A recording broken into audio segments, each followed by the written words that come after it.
In today's video, I'm going to teach you how to connect Google Calendar with Airtable in less than 10 minutes. By the end, your Airtable base will automatically create calendar events whenever your records meet the conditions you choose, saving you time and keeping everyone aligned.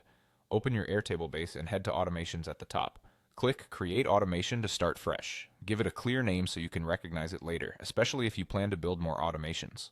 This helps with organization and troubleshooting as your workspace grows. For the trigger, choose when record matches conditions. This means Airtable will watch your table and only fire when your record meets specific rules you set. Pick the table that contains your event details, then add conditions that make sense for your workflow, like status is approved and start date is not empty. Set conditions thoughtfully to avoid accidental events. A checkbox, like ready to schedule or a single select value, is a simple, reliable signal. Next, add an action and select Create Google Calendar Event. This is the native integration, so it's straightforward and does not require external tools. The action is what actually creates your event on the calendar when the trigger fires. You'll be prompted to connect your Google account. Sign into the Google account that owns the calendar you want to use and approve the requested permissions. If you manage multiple calendars, choose the correct one now to prevent events from landing in the wrong place.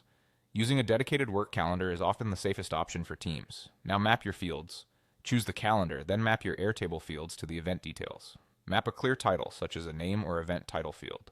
For start time and end time, use Airtable date fields that include time if it's not an all-day event. If it is all day, toggle that option and use a date-only field. Add description for context and location if you track it. If you store attendee emails in a field, you can map that too, so invites are sent automatically. Double-check time zone settings in your Airtable date fields to avoid off by 1 hour surprises. When everything looks right, turn the automation on. If your table already has records that match the conditions, be mindful that the automation may create events immediately. From here on, any record that meets your conditions will create a Google Calendar event automatically. Now that's it. Your Airtable and Google Calendar are now connected and working together.